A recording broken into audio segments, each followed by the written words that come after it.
man of the masses. Mayegun don come, Mayegun diary politico. Mayegun don come.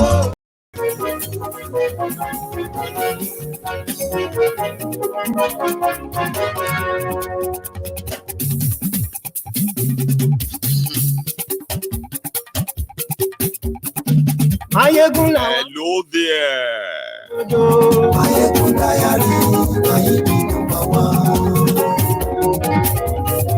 Good morning to you, good afternoon to you, and good evening to you from wherever you are watching from. This is Mayegun live.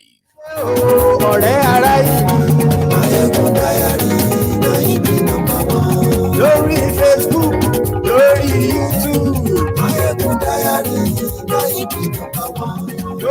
Kindly share this broadcast with your friends and then your not so friendly friends as well, and tell them that Mayegun today.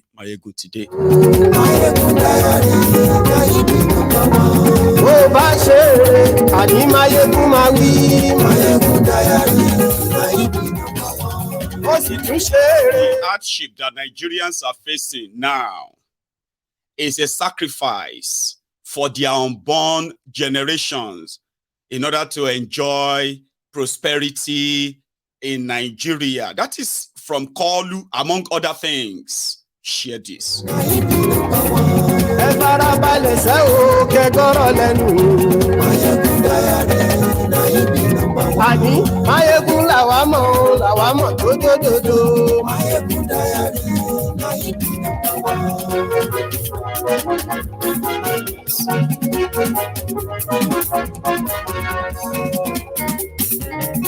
Ani esuraki. Mayegun ti dé. Ọ̀jẹ̀lú esuraki. Mayegun ti dé. Ani esuraki. Mayegun ti dé. Lórí Facebook. Mayegun ti dé. Ani esuraki. You know, one of the things you should try to avoid if you are non-Nigerian, okay, is to avoid Nigerians being on your case. In the last 3 days, Nigerians have besieged every platform known to the Chicago State University, inquiring about Kolu. Did he actually attend your school? Did he graduate from your school? Can you give us more proof? Show us your yearbook. At a point, Chicago State University had to remove the 1979 yearbook, which actually should be the year that Kolu graduated from Chicago State University. Not just that. This afternoon, Chicago State University had to lock their Twitter account, their X account, because a lot of people were asking the same questions. Why don't you want to release the details? Why don't you want to disclose this guy? What is it with you? Would you allow a drug baron, Pablo Ecowas, to be in charge of your own country? Blah, blah, blah, blah, like that. Share the broadcast.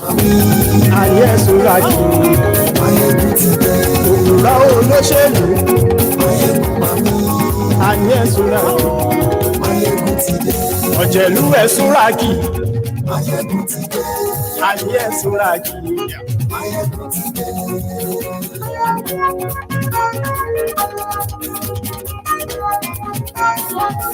Mayegun ti dé. Good morning to you. Good afternoon to you. And good evening to you from wherever you are watching from. This is Mayegun live. During the 2023 charade called election. Well, that's fine. I'm gonna. I got a message there from the directors. No, sorry, not you. I think it is from Olamide Suraj. You want me to talk about BRICS. It's not part of the chat tonight, but who says it can't get there? Well, we'll get to that part. Don't worry. Let's first take it, as it is scheduled. During the 2023 charade called election and their campaigns, the Nigerian Bar Association, which happened to be the umbrella body of all the legal practitioners in Nigeria, a supposed respected kind of organization, they organized a debate for the presidential candidates across board. And when the day for that debate came, Atiku and then Obi, they were readily available until Kolu wrote it in the papers that NBA is compromised, and majority of them, they were just there to mock him. That is Tinubu. So he stayed away from the debate because they were compromised. Then after the 2023 charade, many of these same lawyers were falling over, heads over heels, trying to get a placement in his legal team, at least to cash out too. Then fast forward to after May 29, when Kolu, like I told you, that the worst thing to happen is that Kolu contested in your elections and rigged the election, and it got sworn in. It is the greatest crime, organized crime, anyone who was probably on suicide mission politically will embark upon if Nigeria was a real country. But they know who they are playing with. So they committed this crime and is now sworn in with all the power of the president of a country. And me, I may not be an old person, and I'm not too young as well. I have been alive long enough to know that the only mistake you should never make is to allow a known criminal to take power. Once it does, it's either death or a surprise revolution that will actually get him out of there. I have told you that before. You will be able, you kind of get to know more as the months and as the weeks and months comes by, as you will see all the institutions that you probably thought should be able to, act as checks and balances and stop this madness, so they won't be able to, everybody will align. So NBA did their own elections too.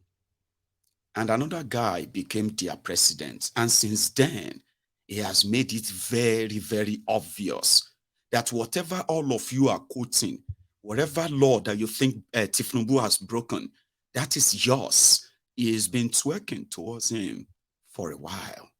In fact, he is one of those who has been given a sort of a legal credibility voice to the charade that brought about Tinubu. And like I know, in Nigeria, it doesn't matter how you get the power. It doesn't matter, okay? The entire country may even be against you coming to that power. But the moment you have that power, the criminal establishment in Nigeria, which involves not just the politicians, including your pastors, your imams, and the rest of those people you call the elder statesmen, they all have to queue behind. And according to them, it's going to be a matter of time. Everybody will still queue behind. And the same NBA, compromised NBA, they couldn't pull Tinubu to come and tell them his policies and the rest. This guy came and he said, they are so happy and they want Tinubu to come and repeat what he did in Lagos, in Nigeria. What did Tinubu do in Lagos? If you are a Lagosian living in Lagos right now, watching me from Lagos, would you wish the slum you are living in right now, the life you are living in that your Lagos right now, would you wish that on the entire country? Would you? Being honest, Wabi? No, I know you probably will never be honest totally. But yeah, he's about to repeat that. So he got invited to the NBA 61st, wherever. And when Kolu got there, I know a lot of you don't like seeing his face and all that. So there are some certain things that people are beginning to observe, and I think I should point them out. During the campaign, when Kolu became the greatest content creator, remember, if he is not vibrating, he is coughing. If he's not coughing, he is already stumbling or lost. And all of that. Then, apart from that, then the bala blue, bulaba, and all the other nonsense jargons he said. They pointed, and then the repeated trip to Paris, which gave enough picture of what the man was battling with. Then a lot are now saying, see, even though he's talking nonsense, but now they feel like he's not slurring like during the campaign. And I said, well, that shouldn't surprise you. Before the election or during the elections, he had no courtesy, of bringing down his American doctors from Paris, something they advised Bokuwari. But Bokuwari, they say no matter how much you spell Malam, whether you spell him from the front or you spell him from the back, Malam will always be Malam. The madman left the poverty-ridden in northern Nigeria that he is supposed to kind of superintend as the president, Abi, to go and enjoy the comfy, safe haven of London and using that to see his doctors for how long or however long they wanted to have him. Kolu wouldn't want to spook you so early. So what is it going to cost? To have a segment right there inside the asshole rock or even in his own house in Abuja where they are always ready to jack him up. He doesn't do anything. All he does is just appear somewhere, take a script and read it. And out once in most of the time, it will go off the line on it. But jacking him up to stop the tremor, to stop the vibration, to stop to kind of control the slowness. Hello, this is 2023. It is not 1900, ladies and gentlemen. But well, that's just a part. Other thing I observed is just similar, telling Nigerians that whatever they are going through right now, it is just temporary. It is just something that like a sacrifice. It's giving that same vibe of Bokuwari. Abi, the vibe that says, oh, the country is in a mess. That's what Kolu said. He said the country is in a total mess, financial mess.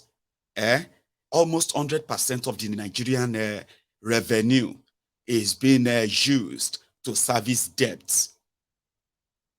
So just same thing to tell you that in 2015, that kind of storyline, they were selling well because once Bokuwari and APC, Egbekegbe talk about the poor economy, they quickly point the fingers at PDP. It was easier.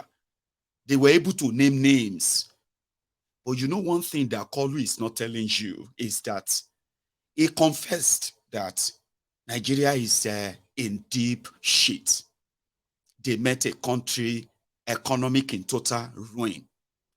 Who ruined that economy? Who transferred that power to him? Who was in charge? That is the trick, the lie, the manipulation that follows every other thing that makes you feel like, okay, it's true. So we'll sacrifice. No. You will sacrifice your lives, whether you like it or not. They will sacrifice you. That's the intention. But the vibe is about, is you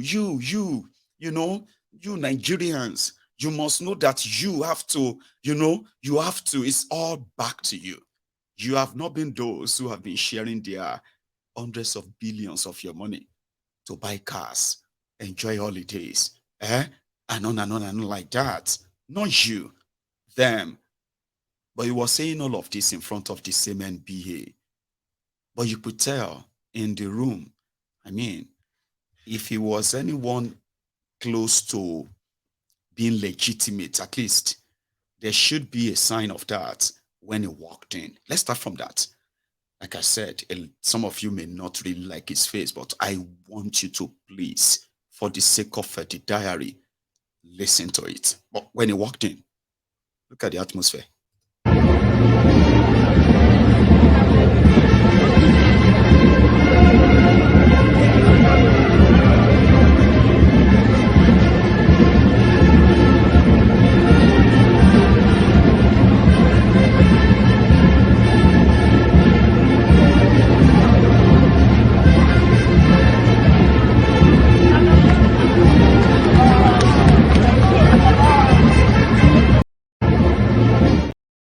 Even despite the fact that they have one or two of their guys in there to, shout, like during the Bukwari time, they always had them in the crowd.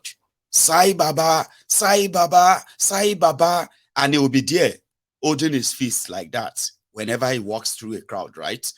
So they had somebody in there shouting, Jagaban, Jagaban. Oh, Baba, you could tell. Just come and do your duty as an invited guest. Then the lamentation began. That was then, right? Kolu at the NBA, the first part. I'm not a lawyer, but out of great respect and indissoluble commitment to humanity, so I don't make too many mistakes. I don't say I will not make mistakes. Too many costly mistakes. I surrounded myself with great minds, and one of them is Friend Lateef Fagbemi, the Attorney General of the Federation.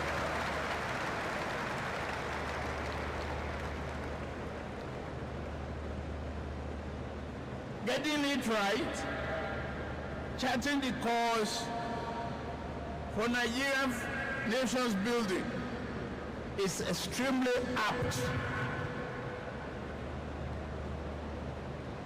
It's extremely relevant to the present day situation in our country. We have to get it right. And together is the theme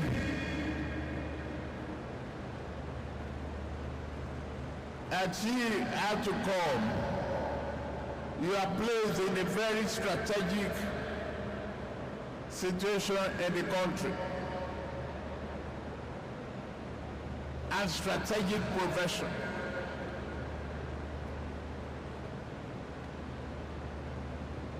Together, that's what my presence here is all about.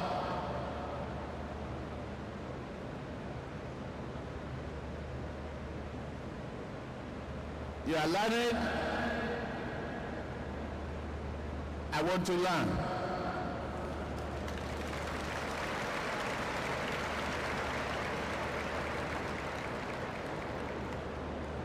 Where is the level of drilling down on the inquisitiveness of Nigerian intellectual properties will take us? Please examine.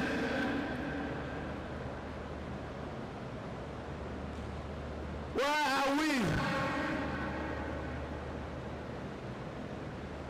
blessed and so blessed, and we are still lacking?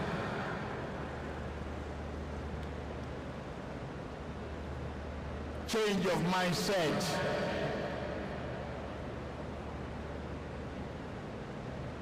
We accuse our nation, our previous leaders.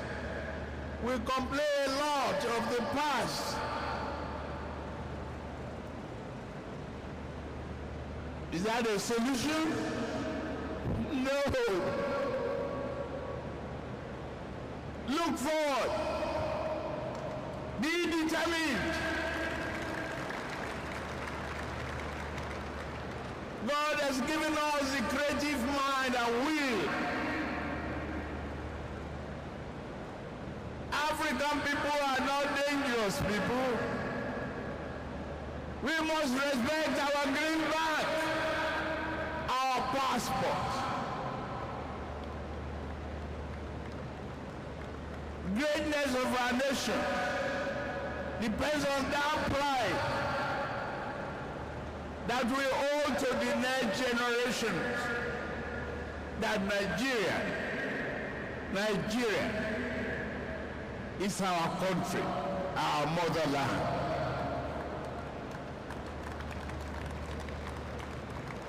Building on those hopes is our responsibility. Not about you, not about me.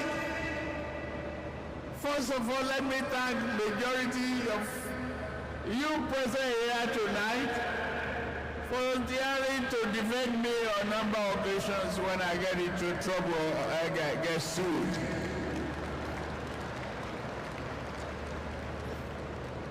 It's not about money. It's about your love for my activism and my capacity. You volunteered. Thank you. Men and women of the bar.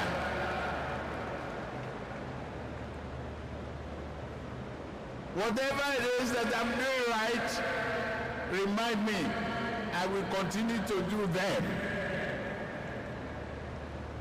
Whenever it is that I'm doing wrong, tell me. I will change my code.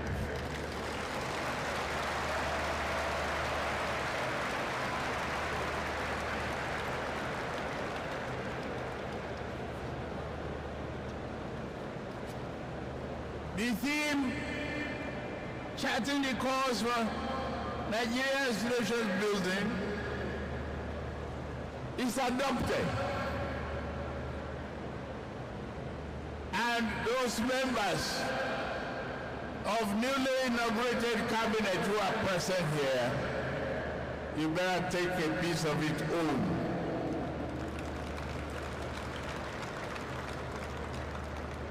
Let's get walking. We are going to make a promise here, like you make the pledge for the nation. A change of mind, a change of attitude, a change of approach to governance. I could see our chief host, the landlord of Abuja,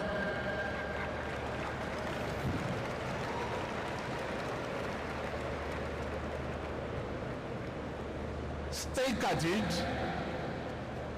I want to ride on your metro line.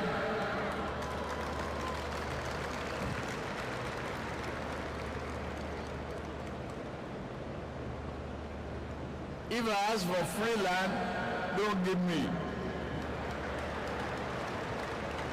But deliver the metro line for the good and the greatest number of Nigerians. For us, this number matters. Over 60,000 legal minds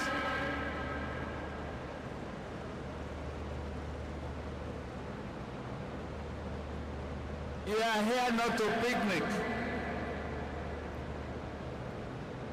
You are here to chart the path. And I trust and respect is for all of you gathered here. Oh my God, I'm so sorry, right? I know some of you are kind of traumatized. Sitting down there like, what is he saying?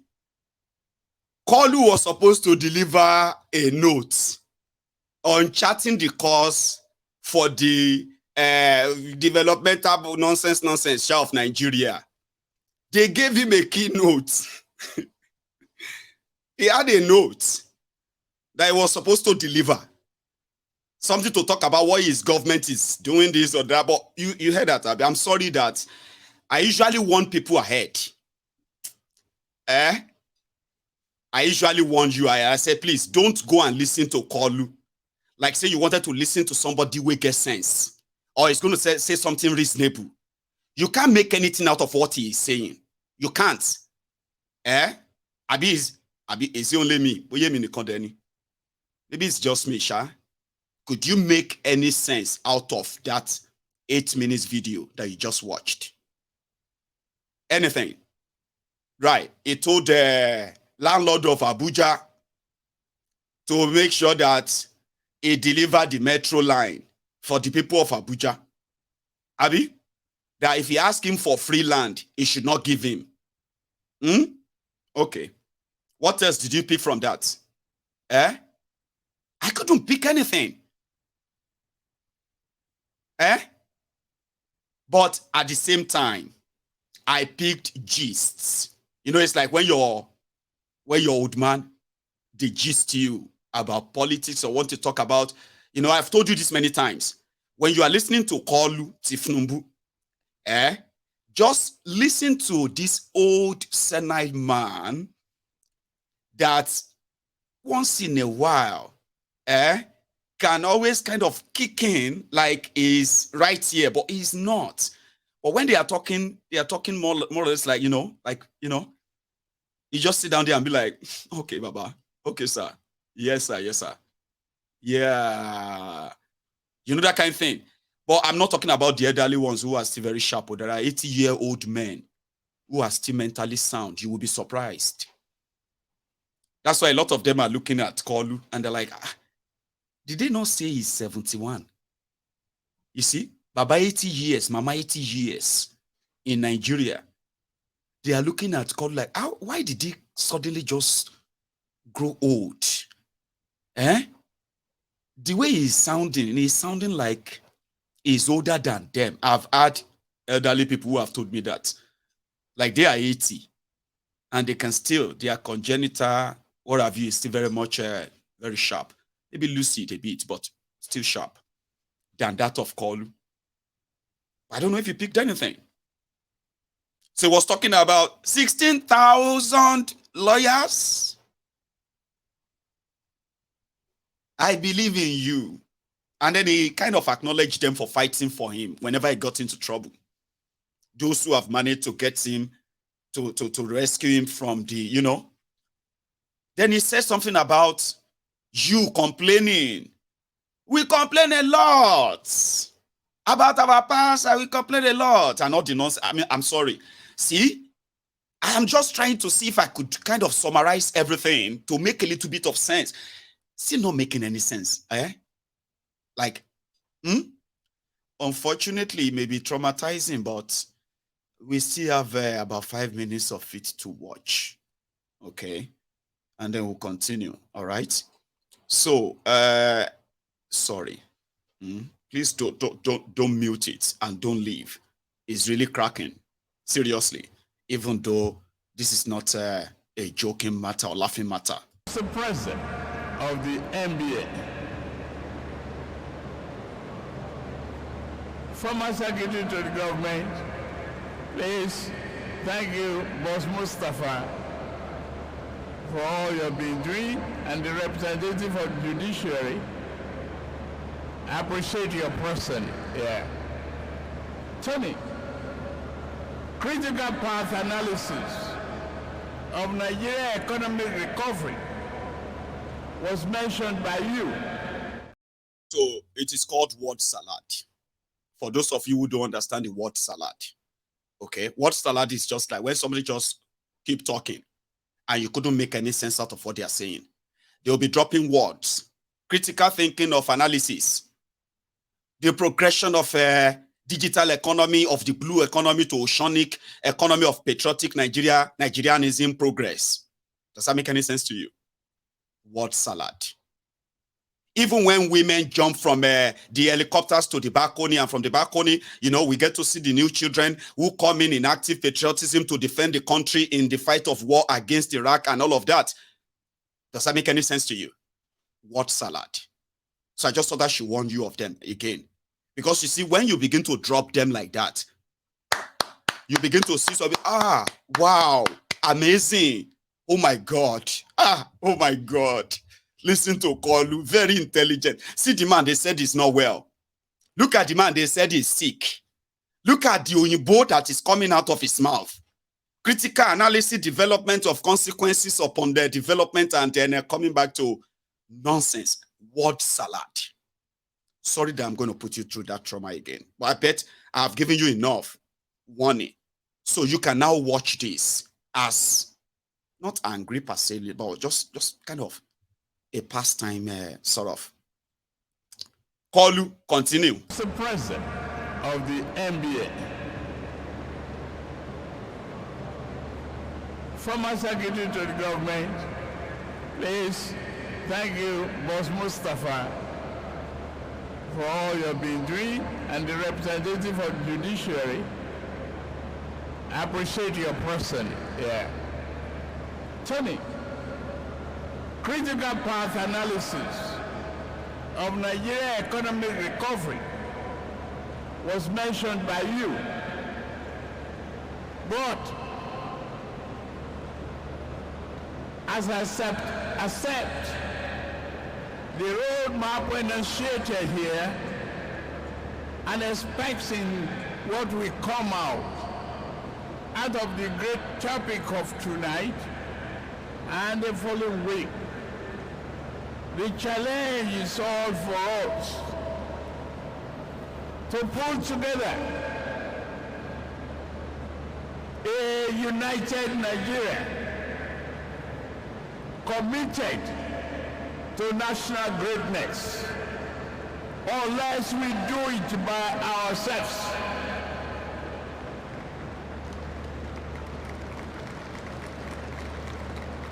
Unless we employ change of mindset, we cannot achieve the desired progress. I've not been cynical. I've been factual. The hope is here.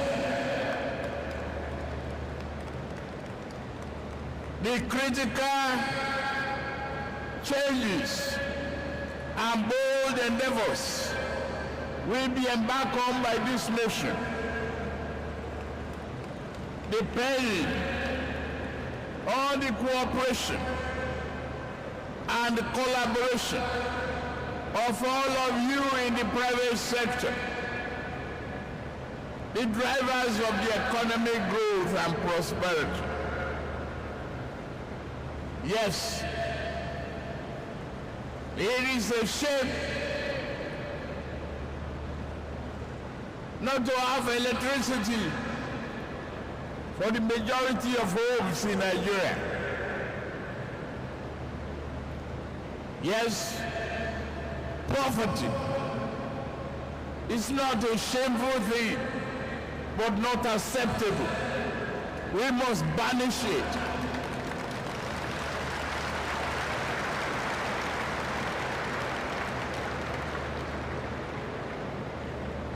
So you all, rigorously thinking of investing in Nigeria must be a dream.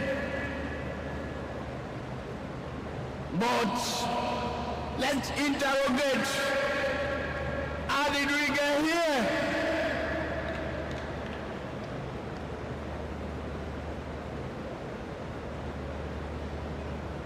The hardship. But can we continue to service external debts with over 90% of our revenue. It's a path to destruction. We cannot continue that. We have to make hard decisions.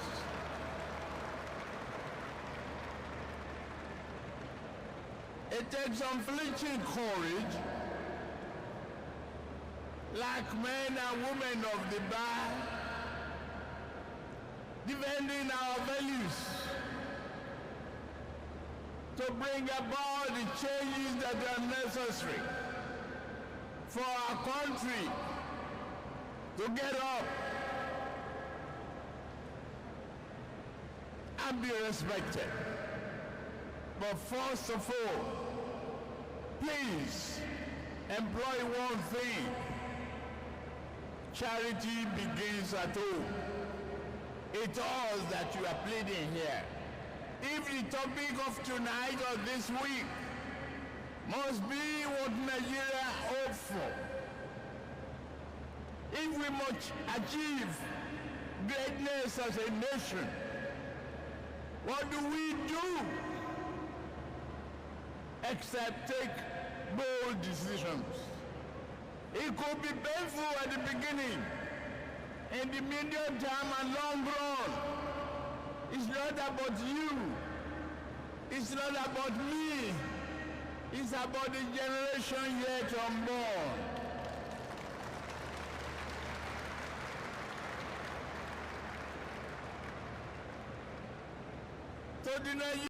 Olórí burúkú ni wọn aládẹ̀wò ẹ kórí burúkú ẹ bá Nàìjíríà jẹ ráìsì di 1-3 foreign rice tá a tún wá ń jẹ yìí kò sí òun rẹ̀ ń jẹun òun dájú òun táwọn à ń jẹ lọ kò ní yẹ yan ó pa ni. Ó dàbẹ̀ kórí. wọ́n sọ tó gé kìlọ̀ tọ́lẹ̀. Once again, I didn't mean to traumatize you. So those of you who are already dropping the comment of, we must have done something to Mayegun, that he decided to come and traumatize us with these guys. I'm not traumatizing you. In fact, I am kind of building up your immune system, your kind of a resistance system, your thick skins. Ladies and gentlemen, you know, if you ask me to speak my mind, which is what I do all the time, I will say it clear, without having to blink. I have told you. You see this Kolu? It is better he was never sworn in as your president.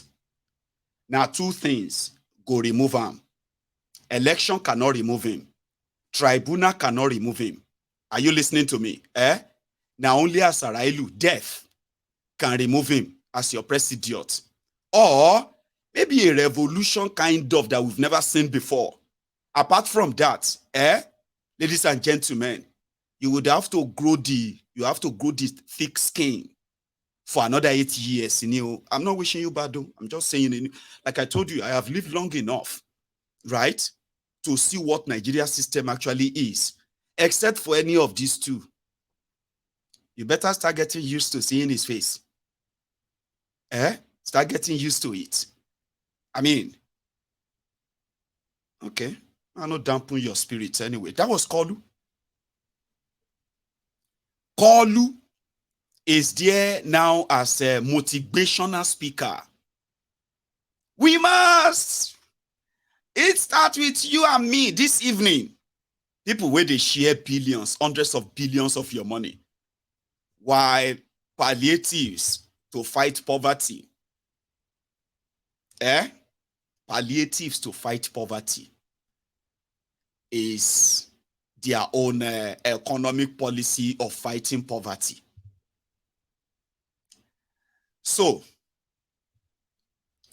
that would then take us, I'm still coming back to that, but just to take your mind off all this feeling and all that, or maybe to calm your nerves, okay? So what I'm going to do is that I'll take you to Bayelsa, where the real Nigerians, people will get crude oil, that they break into warehouse, they look for expired rice. How come government stockpile food that later expired? How? So this palliative thing is about to be another crisis in Nigeria, breaking into the warehouses. It happened not long ago. I think it was in, where was that again? Was it Zamfara or there? When it has just happened in Bayelsa State, the hunger, they choke everybody, they hold everybody from every angle. That when they heard that the palliatives that Kolu promised them is being stored somewhere and it's not being shared, people enter town, see people's papa, people's children, everybody, you know, kind of defying all the risks. I went out that night. Take a look at this one. There's still plenty for inside here. Yes. Oh, yeah, they got for another two. Okay. Palliative rights don't come out. We get Nigeria, we get Nigeria. It'll be small. It'll be small. We get people. Oh, my small man. These are not carrying ourselves with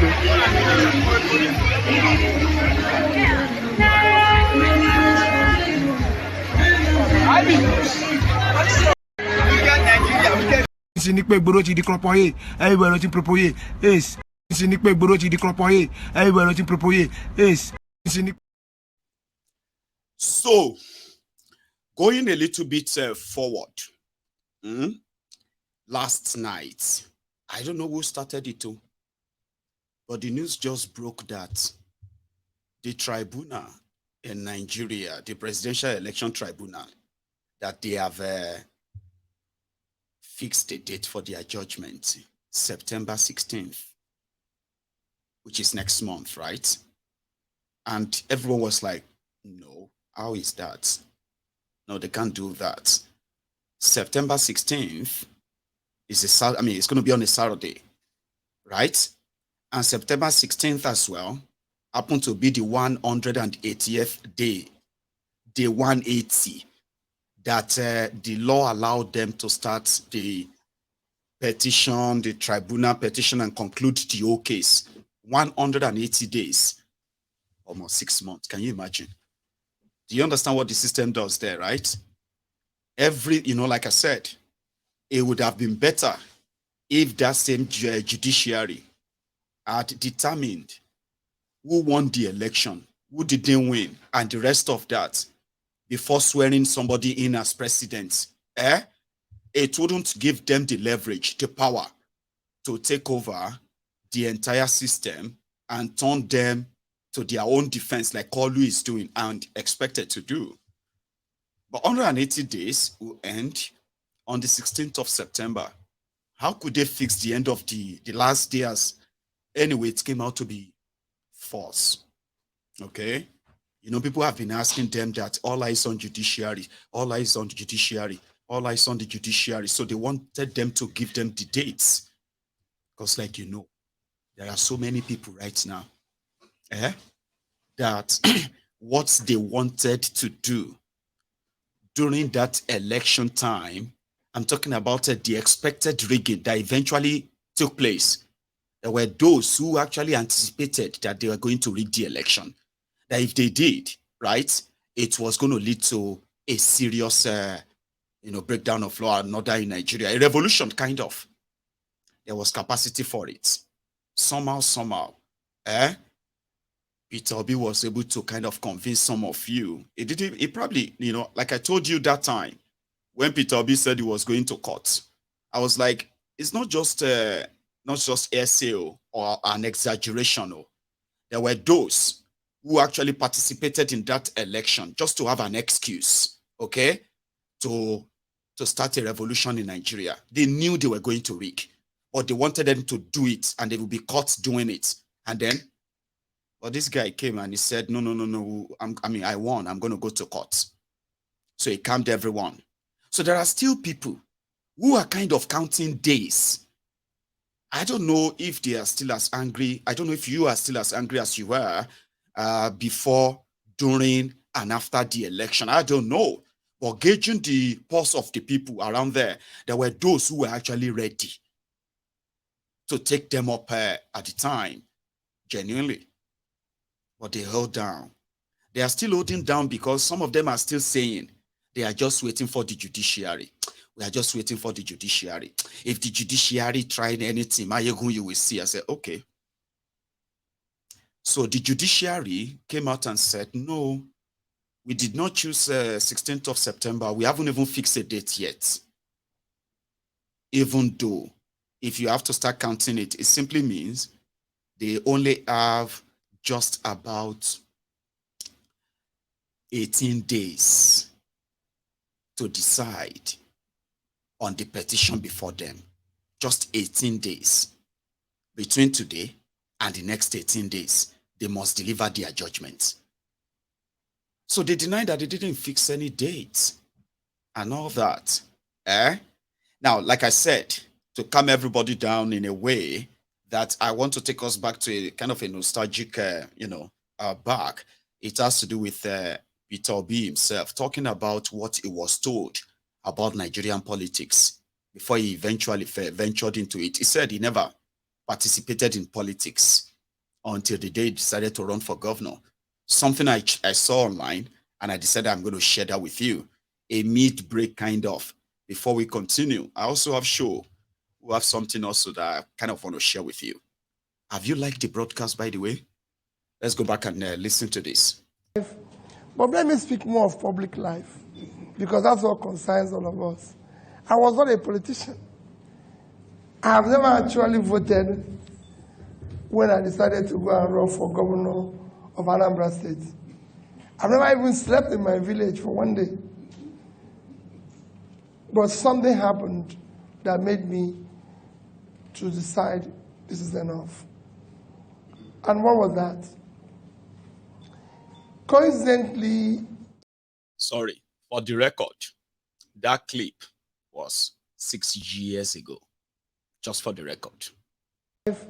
But let me speak more of public life, because that's what concerns all of us. I was not a politician. I have never actually voted when I decided to go and run for governor of Anambra State. I've never even slept in my village for one day. But something happened that made me to decide this is enough. And what was that? Coincidentally, in 1999, Professor B.C. Nwosu ran to be governor of Anambra State. In the primary, he lost. Professor B.C. Nwosu.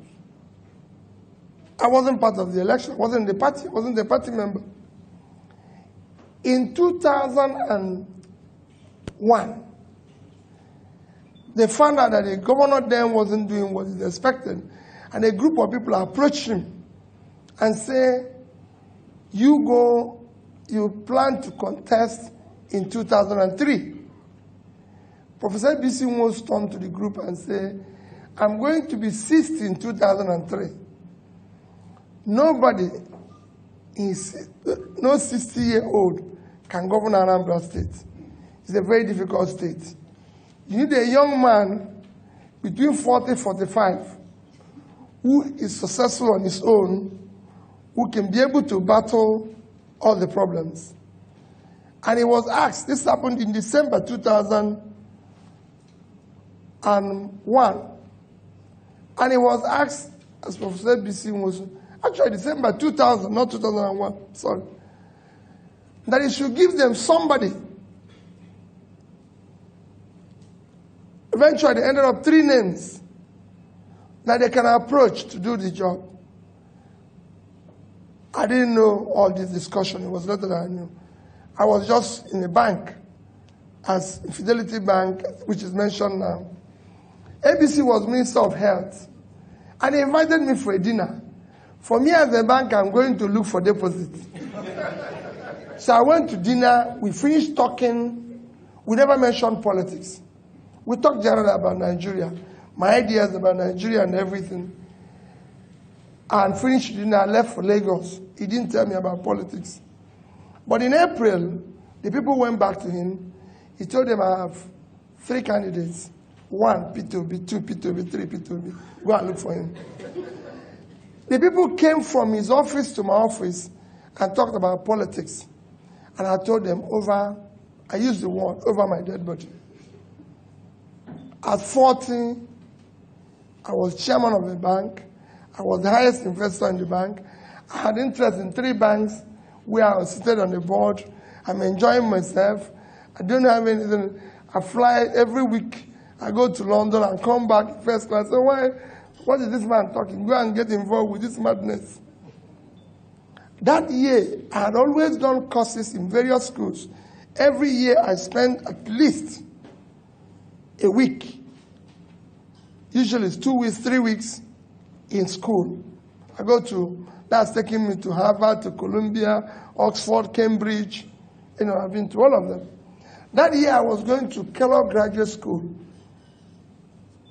to do a program that was for 6 weeks. So in June that year, I went to Kellogg. The man who founded Kellogg Graduate School, Professor Dean Jacob, it was his last year. He founded the school in 1957. 2001 was the last year he taught and retired. And he took us on what they call global economy. After 1 month of being in this class, this man never mentioned anything about Africa. A day before he concluded the lecture, everybody in Chicago the hall was full of top business leaders. A day before that, the final day, when he finished, I raised my hand and said, "You never said anything about Africa." He said, "You want to know about Africa?" I said, "Yes. I paid $40,000 for this course." And nothing was mentioned about the continent that came. He said, "I'll tell you about Africa tomorrow." The next day, which was his last day, he finished and said, "You want to know about Africa? It's important I'll tell you this story." I said, "Yes." He said, "There's nothing called African economy." He said, "Nobody plans with Africa." I was you can imagine how I feel. He turned to me and said, "Peter, can you give me 10, 20-year plan of your country?" The hall was full.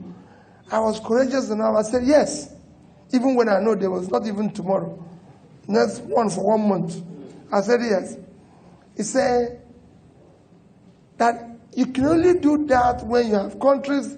If you have America, they have 10-year plan, 20-year plan, 30-year plan. You don't see it in African countries. I said it's in my country. When I know it wasn't there. Because see, have I ever seen any car manufacturer talking about African specification? They have European specification, Gulf specification, Asian specification, American specification.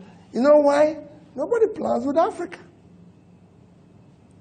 Say, "Join me for lunch." So I joined him for lunch.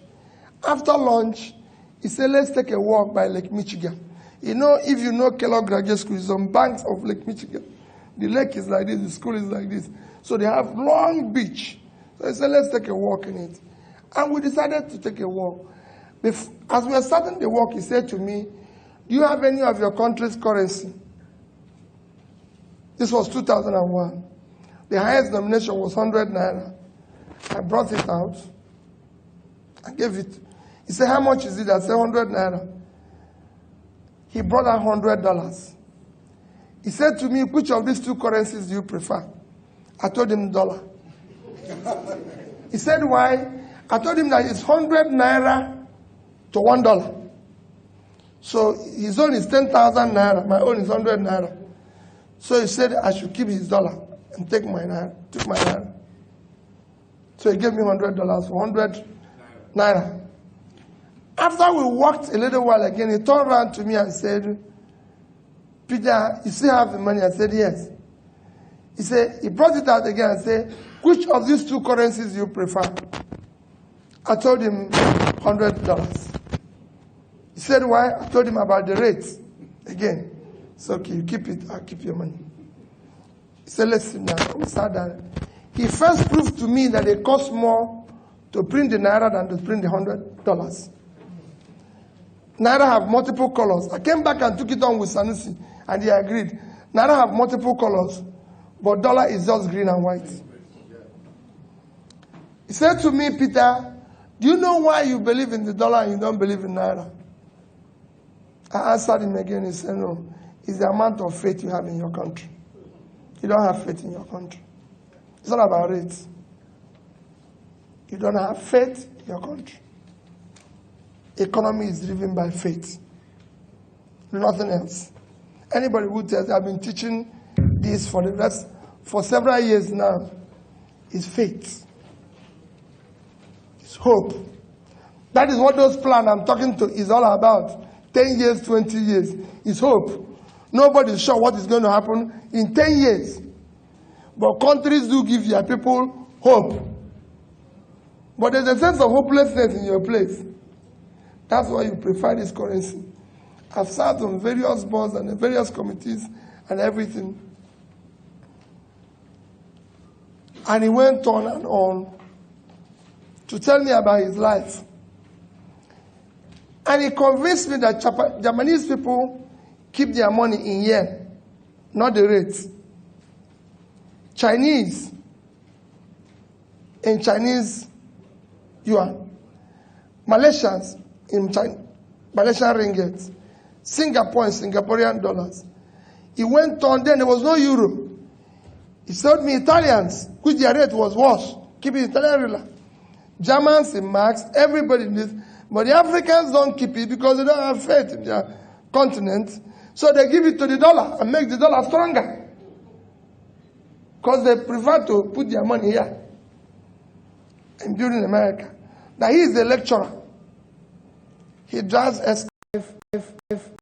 Àtisebo, àtisete, àti ń parọ́ tipẹ́, àtisete, tìtó òdìmú òdodo òsì mọ́, àtisete, kágbádé fáláre, àtisete, kágbẹ̀bí fáláre, àtisete, adájọ́ ń parọ́ torí owó, àtisete.